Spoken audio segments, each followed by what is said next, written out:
მოგესალმებით მეგობრებო, განვაგრძობთ C# შესწავლას და განვაგრძობთ მასივების თემას. ვსაუბრობთ ორგანზომილებიან მასივებზე და დღევანდელ გაკვეთილში გავიგებთ თუ როგორ უნდა მოვახდინოთ მასივის შექმნა და მისი ინიციალიზება. არ დაგავიწყდეთ არხის გამოწერა და ვიდეოს მოწონება იმ შემთხვევაში თუ გსურთ რომ არხი გახდეს უფრო მეტად პოპულარული. Main მეთოდში თქვენ ხედავთ შაბლონს იმისა თუ როგორ უნდა მოხდეს ორგანზომილებიანი მასივის შექმნა. რეალურად სინტაქსი აბსოლუტურად იდენტურია როგორც ერთგანზომილებიანი მასივის შექმნისას, ასევე ორგანზომილებიანი, სამგანზომილებიანი თუ ოთხგანზომილებიანი მასივის შემთხვევაშიც, ხო? მაგრამ განსხვავება ერთადერთი, რასაც ხედავთ, ეს არის ეს პატარა კომპონენტი, ეს დასმული მძიმე ოთხკუთხედ ფრჩხილების შიგნით.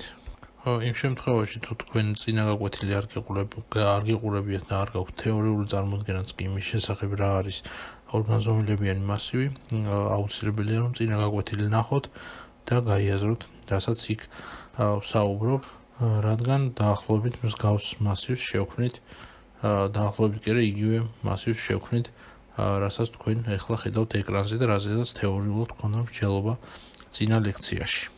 იმისათვის რომ ლექციას ადვილად მიაგნოთ, ამ ვიდეოს აღწერაში დავდებ წინა ლექციის ლინკს, რომელზეც უბრალოდ გადახვალთ და უყურებთ რაც ვისაუბრეთ იქ. როგორც ამ მოდელში ვხედავთ, Photoshop-ში ჩვენი მასივი შედგება 3 რიგისა და 5 სვეტისაგან.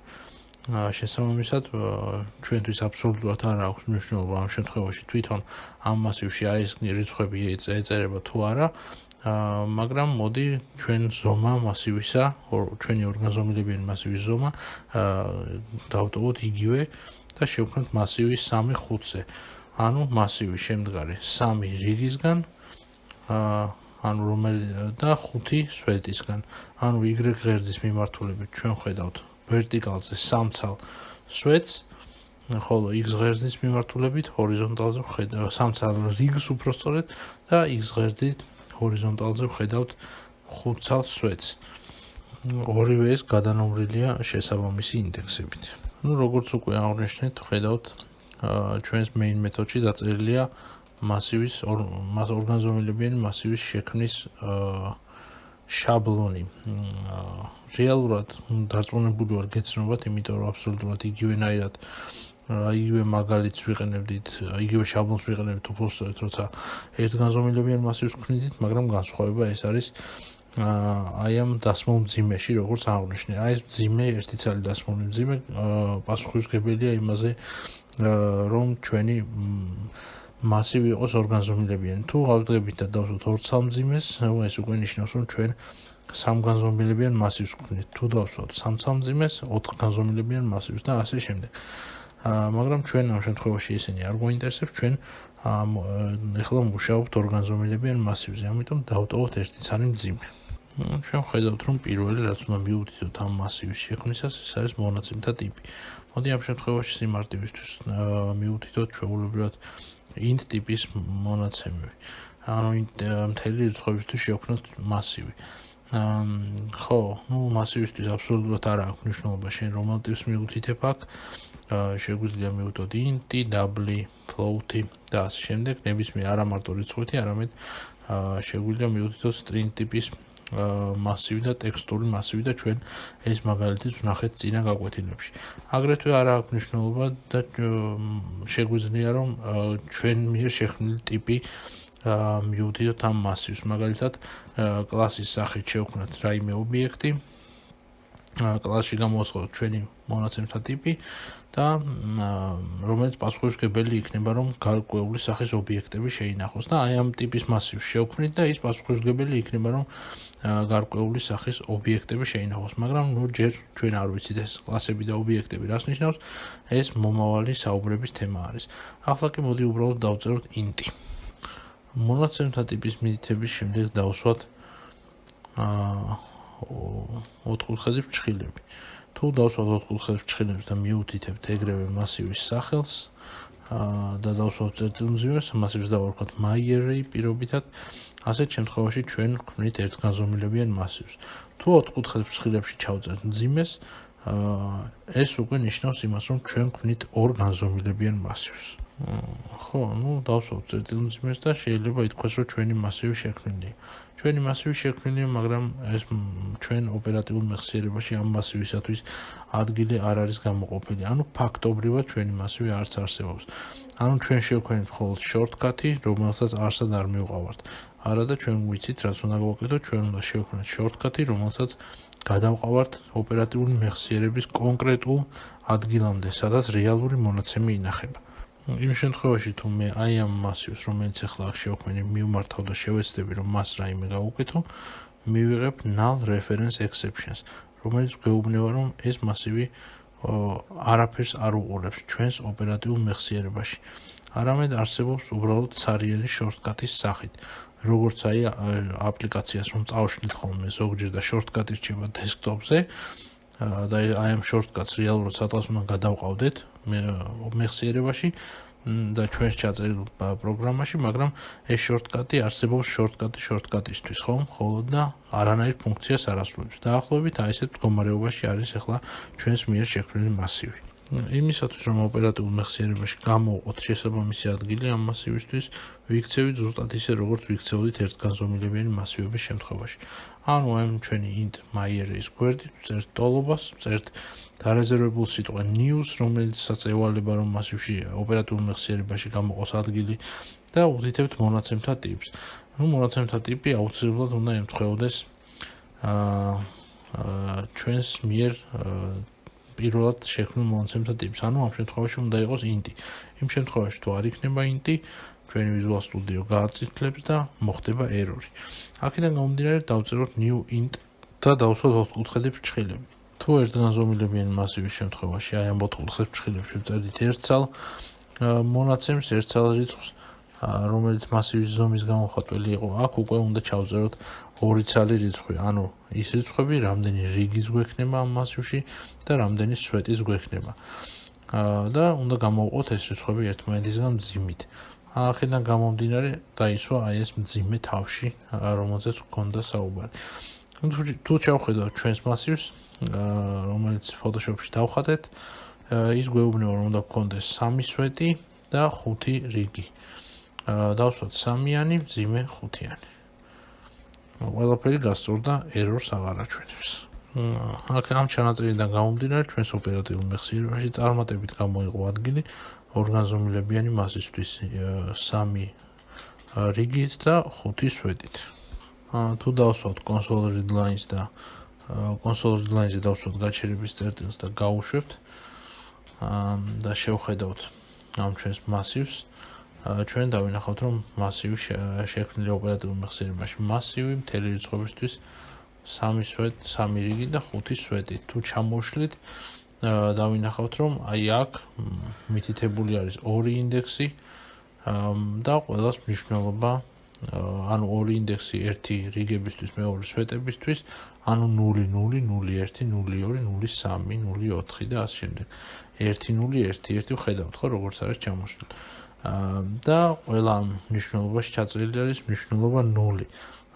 იმიტომ რომ ჩვენ ჯერ ამ მასივში არაფერი არ ჩავწერეთ და შესაბამისად მასივმა ავტომატურად აიღო მთელი რიცხვების default მნიშვნელობა, რომელიც თავისთავად არის 0.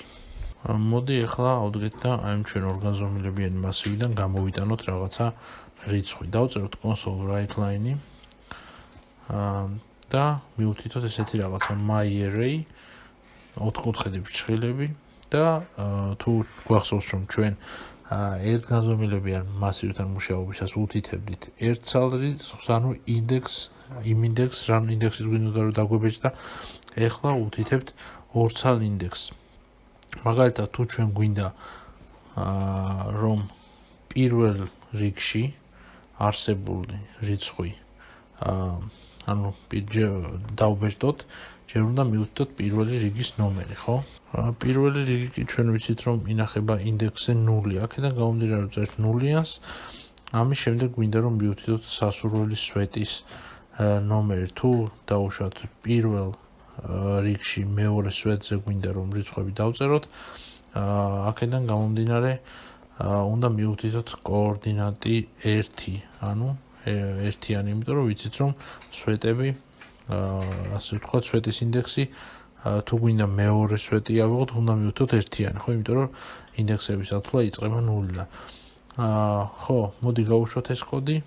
ნუ ეს კოდი დაწერს, რა თქმა უნდა, ნულიანს, იმიტომ რომ ჩვენ შიგნით მასივი კი შევქმნით, გამოვაცხადეთ, მაგრამ არაფერი არ ჩაგვიწერია, დეფაულტად აღებული აქვს მნიშვნელობა 0, ამიტომ ამ შემთხვევაში რაც რა კოორდინატიც არ უნდა მივდითო, ყველა შემთხვევაში დაბეჭდავს ნულიანს.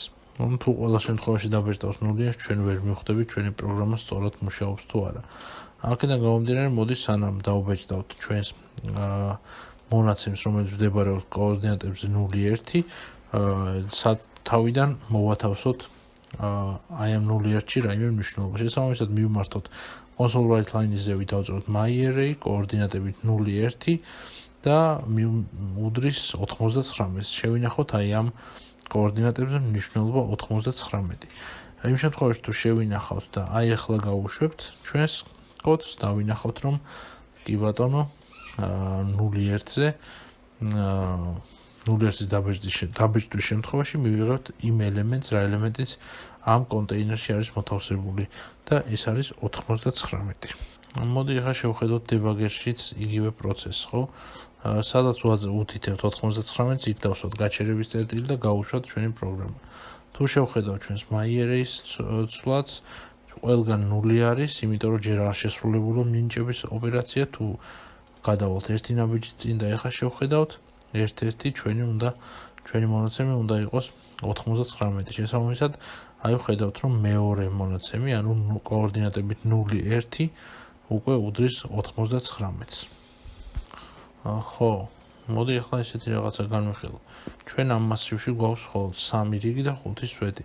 იმ შემთხვევაში თუ მე მივმართავ არარსებულ რიგს და არარსებულ სვეტს, მაგალითად თუ დავწერ 10 და 21 მაგალითად და აი ამ მონაცემში შევეცდები რომ შევინახო 99 მნიშვნელობა, მივიღებ index out of range exceptions. ეს რაღაცა, ანუ ეს მდგომარეობა საერთო არის ყველა მასივისთვის. ჩვენ ვნახეთ რომ იგივე exceptions ვიღებდით, როცა საუბრობდით ერთგანზომილებიან მასივებზე. მაშინაც განახეთ ეს მაგალითი. და ვთქვით რომ ანალოგიური შემთხვევა მოხდება ისეთ შემთხვევაში, თუ ჩვენ ვცდილობთ არა შენახვას მონაცემებისას, არამედ ასევე მონაცემების ამოღებას. თუ ჩვენ დავწერთ console write lines და მივუთითებთ არარსებულ ინდექსებს, მივიღებთ index out of range exception, იმიტომ რომ ჩვენ ვცდებით ფიზიკურად არსებულ საზღვრებს, რომელიც არსებობს ჩვენს ოპერატიულ მეხსიერებაში. მოდი ახლა ჩვენს მასივში მოვათავსოთ ელემენტები. ნუ კი ბატონო, მოვათავსეთ 99, ისე რომ მივმართეთ ინდექსით, ასე ვთქვათ, მაგრამ ნუ ჩვენ ერთგანზომილებიანი მასივებიდან გამომდინარე ვიცით, რომ ესეთი მიდგომა მაინც და მაინც გამოყენებითი არ არის. აქედან გამომდინარე, მოდი ვქნათ ესეთი რაღაც. მოვახდინოთ მასივის ინიციალიზაცია. ანუ მასივს ელემენტები მივანიჭოთ მისი შექმნის თანავე. ჩვენ გვახსოვს როგორ ვაკეთებდით ამას ერთგანზომილებიანი მასივების შემთხვევაში. დაახლოებით იგივე მდგომარეობა არის აქაც. ეს მინიჭება წავშალოთ, სადაც 99 ვანიჭებთ და აი ამ 4 ფრჩხილების ზევით, ანუ new int და 4 ფრჩხილების ზევით დავსვათ ფიგურული ფრჩხილები. იქიდან გამომდინარე, რომ ორგანზომილებიანი მასივი ადვილად წარმოსადგენია, როგორც ერთგვარი ცხრილი, მოდი ეს ფიგურული ფრჩხილები ჩამოვიტანოთ ქვევით და დავსვათ ბოლოს წერტილ მძიმე, ხო? აქედან გამომდინარე, ამ ფიგურული ფრჩხილების შიგნით ჩვენ უნდა შევქმნათ კიდევ ერთი ფიგურული ფრჩხილები. აი ეს შიდა ფიგურული ფრჩხილები შევავსოთ 5 ელემენტით და სულ აი ესეთი ფიგურული ფრჩხილები უნდა იყოს 3. მივხვდით, ხო? ანუ აი როგორც გამოიყურება ეს კონსტრუქცია. ნუ ჩვენ შემთხვევაში რა თქმა უნდა აზრი არ აქვს, რა რიცხვებს გადავწერთ, რა რიცხვებს დავწერთ, ამიტომ მოდი ავდგეთ და პირდაპირ ჩვენს Photoshop-ის მოდელში რა რიცხვების გვაქვს, ისინი გადავწეროთ. ნუ გავხსნათ Photoshop-ი და ხედავთ რომ 10, 7, 4, 5 და 9 0 ინდექსზე. ანუ y დიაპაზონის 0 ინდექსზე, ანუ პირველ რიგში. რა ციფრებიც გვაქვს, ისინი უნდა ჩავწეროთ აქ. აქედან გამომდინარე, პირველ შიდა ფიგურულ ფრჩხილებში ვწერთ აი ამ მნიშვნელობებს 10, 7, 5, 10, 7, 4, 5 და 9. 7, 4, 5 და 9. ამის შემდეგ ვსვავთ მძიმეს მეორე კონსტრუქციაში, ანუ მეორეში და ფიგურულ ფრჩხილებში ვწერთ y დიაპაზონის ერთ ინდექსის შენახულ მნიშვნელობებს, ანუ 5, 7, 2, 11 და 40.